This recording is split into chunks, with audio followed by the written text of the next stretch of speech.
Hi hello नमस्ते, कसे आहेत सगळेजण? मस्त ना? मीही मस्त. तर मी स्मिता शिंदे तुम्हा सर्वांचं परत एकदा स्वागत करते आपल्या चॅनलमध्ये, ज्याचं नाव आहे स्मिताचं जग. तर ॲक्च्युली हा आहे रविवारचा 22 जूनचा व्हिडिओ. मी एक मागे रील पोस्ट केली होती की रविवार आणि आम्ही घरी बसतोय होय. तर त्याला मला बऱ्याच जणांच्या कमेंट होते की या कुठे गेली आहेस फिरायला, आम्हाला पण सांग ना. तर ॲक्च्युली हा तोच व्हिडिओ आहे. तर हा प्लॅन कसा ठरला आणि व्हिडिओ इतका मोठा का आहे हे व्हिडिओमध्ये मी तुम्हाला पुढं सांगेनच.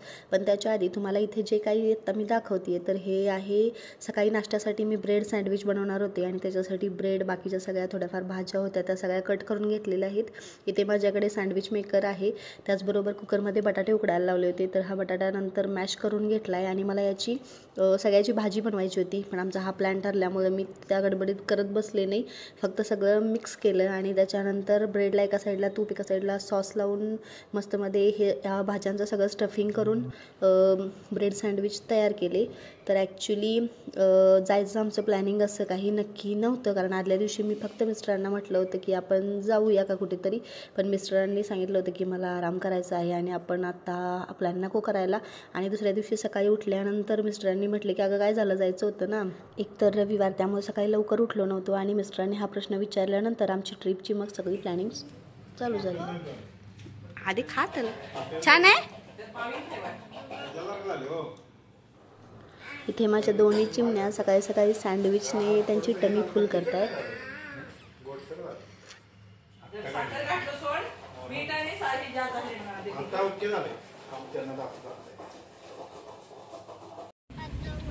कुठे चालले आपण?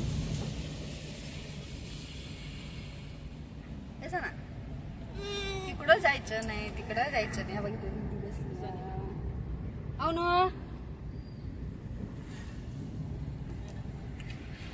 तर मी मगाशी तुम्हाला सांगितल्याप्रमाणे मिस्टर मगाशी नाही म्हणजे आदल्या दिवशी नाही म्हणाले होते आणि त्याच्यानंतर दुसऱ्या दिवशी सकाळी त्यांनी तसं विचारल्यानंतर मग ॲक्च्युली माझे ऑप्शन दोन होते की एकतर दंडोबा किंवा रामलिंग बेटला जायचं जवळच्या जवळ. पण मिस्टरांना तिथे नव्हतं जायचं, सो मग मी त्यांना म्हटलं की आपण खानापूर साईडला वगैरे जाऊयात का. तर तिकडच्यासुद्धा बऱ्याच रील वगैरे येतात. मग मिस्टरांना तिकडची एक गोष्ट माहीत होती की बांदूरगडावरती बहिर्जी नायकांची समाधी आहे, तर ती बघायला आपण जाऊया असं त्यांचं म्हणणं होतं. मग मी पण माझ्या डोक्यात आलं की मी लहान असताना म्हणजे मामांच्या गावी माझ्या होते, तर तिकडून मी सुखाचारी, आता जे तुम्ही बऱ्याच रील बघत असाल शुकाचार्य वगैरे, तर त्याला आम्ही आमच्या तिकडे सुखाचारी असं म्हणत होतो. तर ते बघूयात का. मग मिस्टरांना वाटलं तिथं काही जास्त नसेल, तरी आता मी म्हटल्यानंतर मिस्टर तयार झाले आणि आम्ही जायला निघालो. कुठे जायचं हे तर प्लॅनिंग ठरलं, नाश्ता तर झाला, पण आता जेवणाचं काय करायचं हा मोठा प्रश्न होता. तर ॲक्च्युली आम्ही आता इकडे जाणार होतो, तर तिकडे डोंगर वगैरे असणार होते, त्यामुळे बाबा म्हणाले की जेवण घरूनच बनवून घेऊन जाऊयात, तिथं मस्त आपल्याला खाता येईल. पण विचार हा होता की पाऊस आला तर. मग तरीही त्यावेळेला आम्ही घरातून ज्यावेळेला निघणार होतो सकाळी, तर त्यावेळेला बऱ्यापैकी ऊन पडलेलं होतं आणि मग फायनली आम्ही जेवण वगैरे घरून बनवून घेतलं. आम्ही घरून निघालो आणि तासगावमध्ये आल्यानंतर मिस्टर, आई आणि बाबा चहा पिण्यासाठी उतरले होते आणि तोपर्यंत सानूबाई झोपली होती. मग आवनीसाठी आईस्क्रीम घेतलं होतं, सानूसाठीही घेतलं होतं, पण सानू झोपली होती, त्यामुळे ते फायनली मलाच खावं लागणार होतं. सॉरी पिल्ल्या, तुझं आईस्क्रीम मी खाल्लं. मग आणि जेवणाच्या मेनूमध्ये काय काय होतं, तर आईंनी मला चपाती आणि भात बनवायला सांगितला. आईंनी वांग्याची भाजी बनवली आणि त्याचबरोबर तोंडी लावायला मस्तपैकी आम्ही लोणचं, दही, चटणी, बरंच काही असं सगळं घेतलेलं होतं.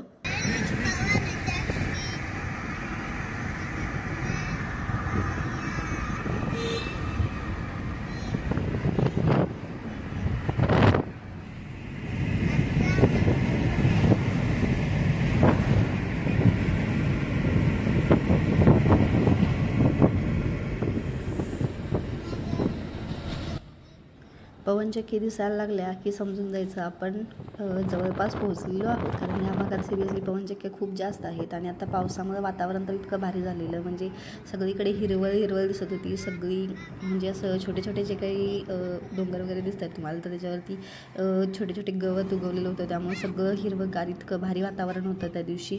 आणि सिरियसली पाऊससुद्धा आला नाही, कारण ढगाळ वातावरण दिवसभर होतं, ऊन अजिबात नव्हतं, पण तरीही पाऊस आला नाही. पण ढगाळ वातावरणामुळं म्हणजे असं उन्हाचाही त्रास झाला नाही आणि पावसाचाही त्रास झाला नाही. आम्हाला मस्त पूर्ण दिवस सगळं आम्ही खूप एन्जॉय केलं. आणि आता तिकडचे रस्ते तर इतके छान झाले, इतके सुंदर की अजिबात म्हणजे रस्त्याचाही त्रास होत नाही.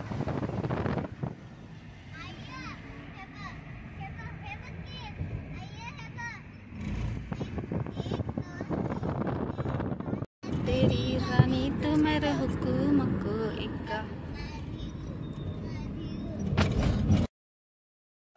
आणि इथे मला एक गोष्ट प्रकर्षाने जाणवत होती की आधी मी माझ्या मामाच्या गावी असताना आम्ही सुट्टी दिवशी आमचे जनावरं चरायला वगैरे माळावरती घेऊन जायचो. तर त्यावेळेला फक्त माळावरती सगळं वाळलेलं गवत कुसळं वगैरे हेच असायचं. झाडंसुद्धा जी असायची ती सगळी वाळलेली वगैरे. आणि हे आत्ता हे असं इतकं छान सगळं हिरवं बघताना ना खूप भारी वाटत होतं. ऑक्सानं बीच केलं.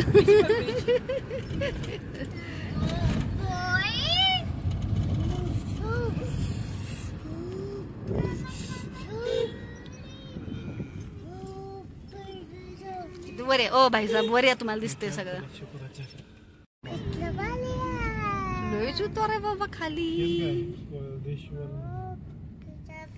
किल्ले कोळदुर्ग काय काय लय आहे फिरत बघायला पण.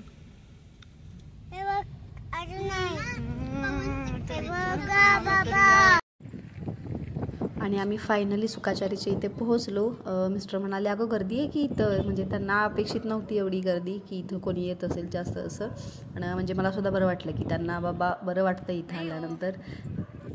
आणि आता आम्ही निघालो आहे मंदिराकडे. इथे मागे गाडी पार्किंग केलेली आहे आणि मंदिर आहे ते ॲक्च्युली खूप खाली आहे. बऱ्याच पायऱ्या उतरून आपल्याला खाली जावं लागतं दर्शनासाठी. पिल्या खाली पायऱ्या आहेत बघून चल, नाही बाबाचा हात पकड. तिथं सिरियसली गर्दीही होती आणि बरीच मुलं होती. तर मिस्टर मला चिडवत होते तुझ्यासारखे व्लॉगर आलेत बघितले बरेच म्हणून.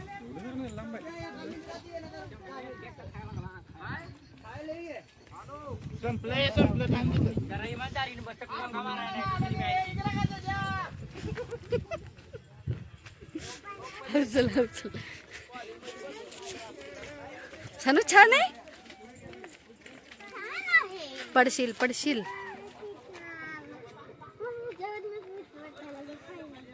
पायऱ्यांवर निघा बायचे.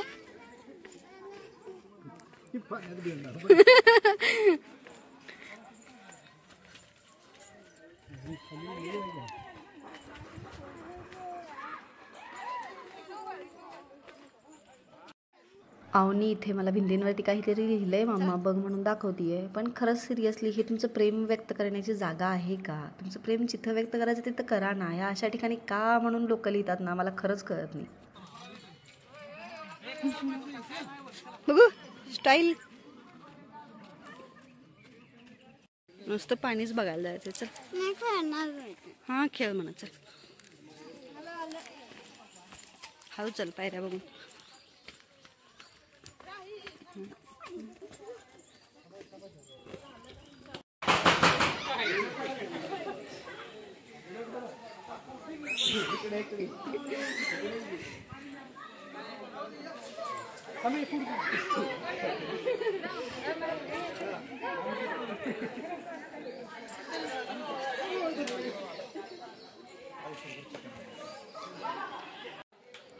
तर फायनली आम्ही मंदिराच्या इथे पोहोचलो होतो.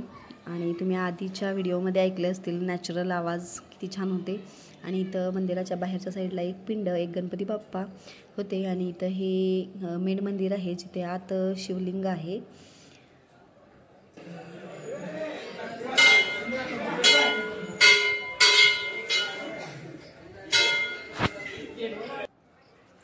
इथे एक छोटीशी गुहा आहे जिथे शुकाचार्यांनी तपश्चर्या केली होती.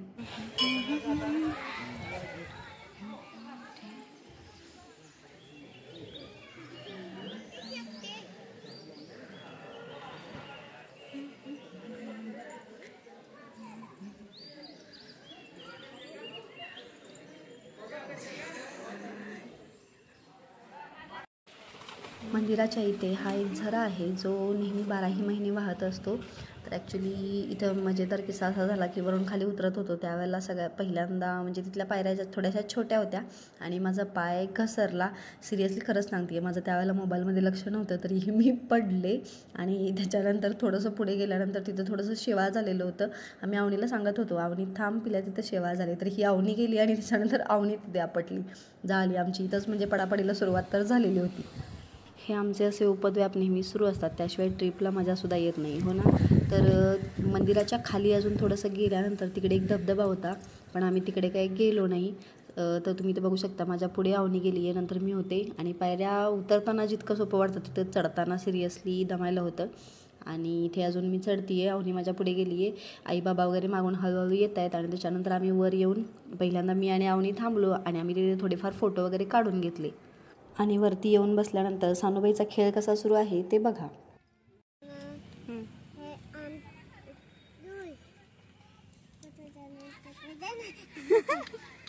आणि कर ही म्हणते भात करा, ही म्हणते चपाती करा, ही म्हणते ज्यूस करा, ही म्हणते आईस्क्रीम करा, ही म्हणते भाजी करा. हे सगळं कोण खाणार मम्मा? सानो उघडत नाही, ते लॉक झालंय आता.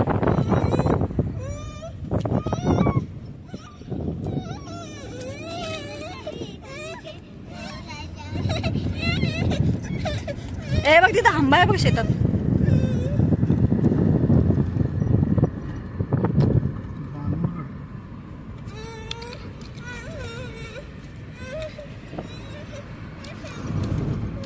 मारायलाच का मला. आणि फायनली सुखाचारी बघून झाल्यानंतर आम्ही निघालो होतो बानूरगडाकडे, जिथे आम्हाला बहिर्जी नाईक यांची समाधी बघायची होती. तर आधीच्या व्हिडिओ आधी बघितलं असेल तुम्ही, सानूबाई रडत होती. तर ॲक्च्युली समोरच्या डिक्कीमध्ये खडीसाखर होती, तर तिला हवी होती ती, म्हणून ती रडत होती. आणि इथे आहे बहिर्जी नाईक यांची समाधी बानूरगडावरती. खूप छान. खरंच त्यांचं योगदान खूप मोलाचं आहे. आपल्या शिवाजी महाराजांच्या काळामध्ये त्यांनी जे काही योगदान दिलेलं आहे ते खरंच खूप मोठं आहे. आणि प्रत्येकाने इथं जाऊन हे स्थळ खरंच बघायला हवं आहे. समाधीच्या समोरच एक मंदिर होतं. तर त्या मंदिरामध्ये श्री बाणलिंग प्रसन्न असं लिहिलेलं होतं. आणि सिरियसली मंदिर खूप छान होतं. म्हणजे अगदी शांतता आणि वारं इतकं छान सुटलेलं होतं. आणि मला सिरियसली हे जे तुम्ही समोर आता बघताय हे खूप आवडलं. तर इथं बरेच जण म्हणजे जे आले होते थोडेफार, तर ते जेवायला वगैरे बसले होते, म्हणून आम्हीसुद्धा इथंच जेवण वगैरे केलं. तर इथला जो व्हिडिओ आहे तर तो मी ॲक्च्युली शूट केला होता आतमधला, पण तो चुकून माझ्याकडे उभ्या कॅमेरामध्ये शूट झाला, त्यामुळे मी तो इथे शेअर करत नाही आहे. त्याची एक सेपरेट रील येईल, ती तुम्ही बघा.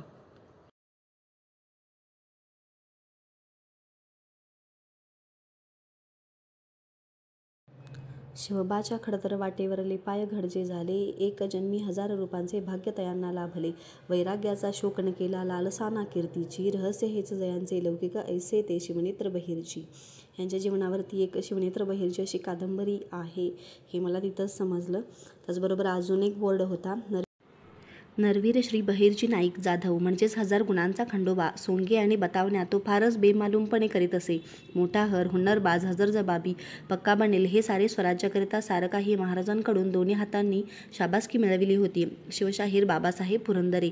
हिंदवी स्वराज्य उभं करायचं, रात्र आणि दिन युद्धाच्या प्रसंगात रणांगणावर लढायचं, तर शत्रुपक्षाच्या अधिक उणे स्थानाची खडानखडा माहिती राजाला असली पाहिजे. आणि याकरिता राज्याचं हेरखातं अतोनात प्रभावी असलं पाहिजे. आणि हे सत्य छत्रपती शिवाजी महाराजांना ओळखलं होतं. तसेच या कामासाठी लागणारा मूर्तिमंत्र हिरा ही त्यांनी बहिर्जी नाईकांच्या रूपात ओळखला होता.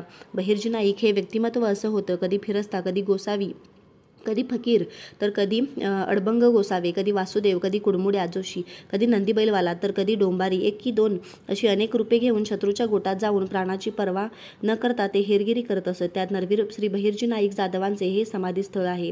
याच किल्ले बानूरगडावर हेरगिरी करत असताना कधी नव्हे ते वीररत्न शत्रूच्या ताब्यात सापडले. कुणी म्हणतात दूरवर शत्रूच्या तलवारीचे घाव शरीरावर पडून येथे श्री शंभू महादेवापाशी या नरवीराने स्वतःचे प्राण सोडले. तर येथे झुडपात लपून राहिले असता शोध घेताना भाल्याचे टोक वर्मी लागून त्यांचे प्राण योगमन आले, अशी ही आख्यायिका आहे.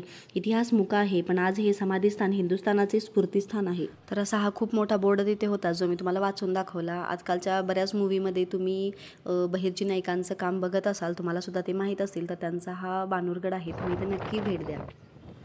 तर मी तुम्हाला माझ्या मागे जी टाकी दाखवते आहे, तर झालं काय, आम्ही तिथे जेवण केल्यानंतर आमच्या जे प्लेट वाटी वगैरे होतं, तर मी फक्त त्या साध्या पाण्याने वॉश केलं होतं. तर ते इतकं लखलखीत स्वच्छ निघलं होतं. घरी आपण अगदी साबण काथा जरी वापरला तरी इतकी स्वच्छ भांडी निघत नाहीत. आणि सिरियसली ते तिथल्या पाण्याचं वैशिष्ट्य होतं. आणि अशा रीतीने आम्ही बानूरगड बघून परत निघालो होतो. तर हा व्हिडिओ मी इथंच संपवते आहे, कारण व्हिडिओ खूप मोठा होतो आहे. तर पार्ट 2साठी तयार राहा. हा व्हिडिओ तुम्हाला कसा वाटला हे मला कमेंटमध्ये नक्की सांगा. व्हिडिओ आवडला तर व्हिडिओला लाईक करा. Thank you. Stay tune for next video.